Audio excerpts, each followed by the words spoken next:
What's up YouTube? This is Jones, Petro Enthusiast, coming back at you again with another do-it-yourself install on my 2005 RX8 Shinka. Just my luck, I installed my yesterday my front diffuser on my RX8, and looks pretty good. I mean, everything's holding out pretty good so far, and you know, it wasn't that hard. It was probably less than 30 minutes that I installed the parts on the front bumper, and it wasn't that easy. I mean, excuse me, it wasn't that hard. But today, you know, I had some more parts come in. Front stabilizer bars for the front and rear.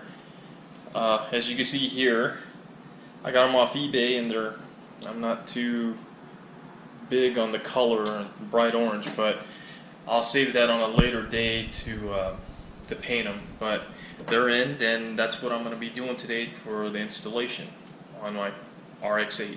So I'll be right back. Okay, so I proceeded to put my R in the garage and started taking out the carpeting from the side. And I had the stock stabilizers still on. I think I plan on keeping those with the addition of the rear stabilizer, so I have two of them, so a double brace to make it a little bit more stiffer. I think it'll be a good thing. Some RX8s don't have this bracket here, except for certain models where there's the stock, what do you call that, stabilizer bars there.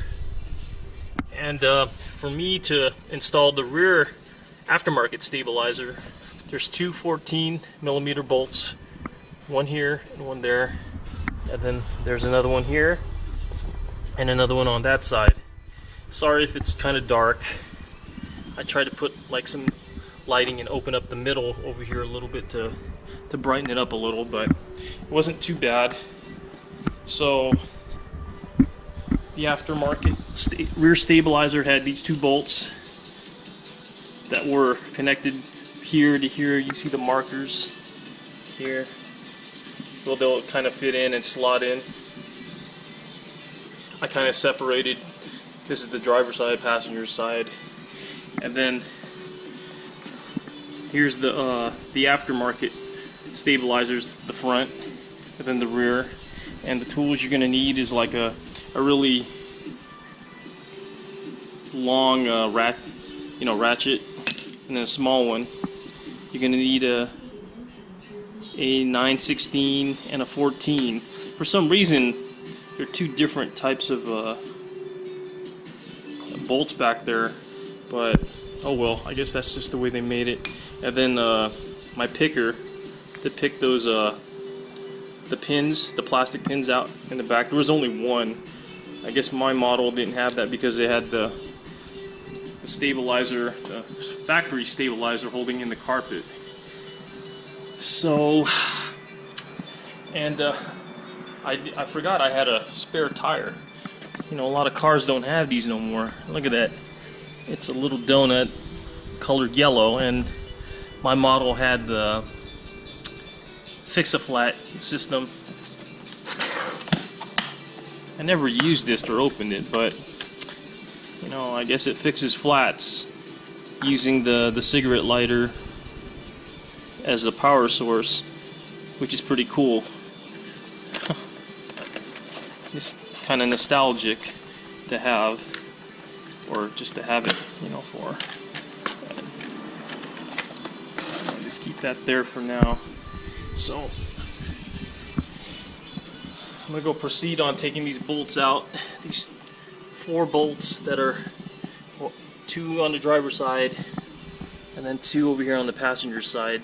So I don't know if I should film that or kind of monotonous, but let me see. Yeah, maybe I should. I'll go do that right now. Let's see. 14. Let's go. All right.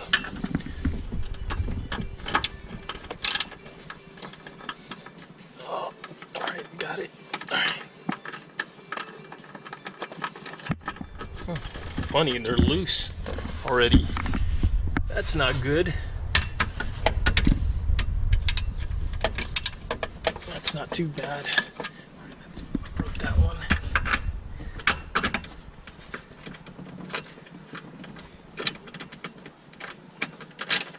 Oh, for some reason they're loose. Maybe someone already tried to take these out or something, or just of age. Yeah, I could take these out with my hand. Interesting. I guess you could tell they got Loctite on them. They're real sticky. I don't want to mess up the screws pattern. This one's closer, this one's farther. Alright, now this one.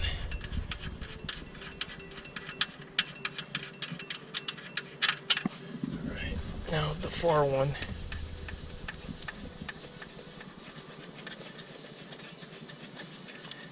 That's why they're freaking filled with Loctite. Jesus, so sticky. So there's the two that I pulled out, and you're going to use those existing bolts to put in the rear one. And like I said, once I installed this, I'm going to put back the stock stabilizer too, just to give it a little bit more stabilization in the back, a little bit more stiffness. So next video, I'll show how to, the installation of the two. Okay, oh my gosh. After about, I say an hour of wrenching and hammering away on one side, because these bolts right here only have a certain thread on them, and then the rest of it is just clear. So there's about like a fourth that you have to, have connect to the bolt connected to the car. And for some reason, all three were cool, except for that one over there. I had to go find a nut that had the actual thread, same type of metric thread, and make it work, and put like a small washer there so it doesn't mess it up. And I finally got it in after hammering it. As you can see right there, there's like just a bunch of hammer spots. I tried to put like a carbon fiber cloth there, but it didn't help. But it's in the back, so I'm not too worried about it. But that's the way it's supposed to look. I already tightened these bolts over here, and this bolt over here, it's a 10 metric, and then same thing in the back, of 14. So everything's all good now. So now I'm going to proceed on putting back the carpet and the stock stabilizer, so I'll have double the stabilization in the rear. I'll be right back.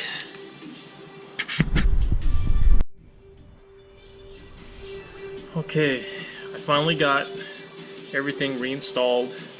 The carpeting, the factory stabilizer on the top, and then now I got the aftermarket one on the bottom. This side's the same. I don't know if I want to put the steer tire back. I might want to leave it out because it's like 25 pounds, and I don't know. I'm still thinking about it, but we'll see what happens at the end of the night. That was the longest installation I had to do in a long time, because there was just that one section of the stabilizer bar that wouldn't go in, and I just trying to hammer and hammer and hammer until it got to the point to where there was enough thread that the bolt could catch, and it wasn't even the factory bolt that I used. So I'm just glad it's over, and now I can work on the easy part, the front side. So just give me a minute and I'll flip the car around and I'll get started on the front side. Okay, so I removed the stock front strut bar, which had a bracket, and the strut bar itself. You had to take the strut bar out first before you had to take the bracket. Total of 5 bolts, no, 5 nuts. Same thing on the opposite side too. As you can see, it's really small, or the diameter of the bar is real thin compared to the stock one or to the aftermarket one I got here. Just like the back one, it's real thick, and it should, you know, hold a lot of stability in when you take the turns and stuff, improve the turning. So right now all I have to do is tighten these down. I already tightened these down because I was in the process of doing that and I forgot that I was like, shoot, I didn't record, so I'll just record me tightening up the rest of the bolts.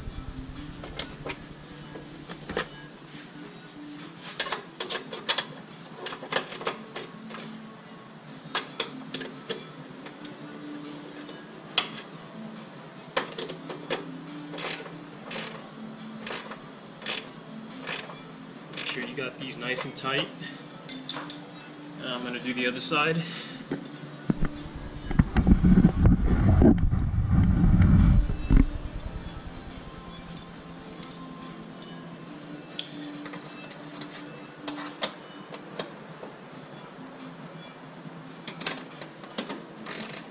Oops, wrong way.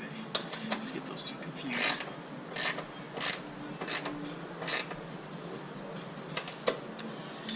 Okay, and that about wraps it up for the aftermarket rear and front strut bar. I'll link a description below on where to get them, the eBay page and the title or the item description. So there's the front all mounted up, and we'll go take a look at the back one.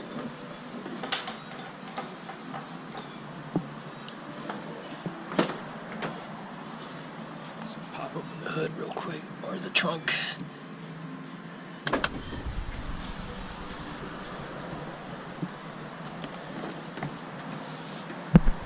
So there's a little bit more light now. I got the factory and the aftermarket strut bar in, and I haven't taken it out for a test drive yet, so my next video I'll give a rating on how it feels. It's probably going to be a lot stiffer and better on the turn. So this is Jones, thank you for watching, and keep redlining. See you next time.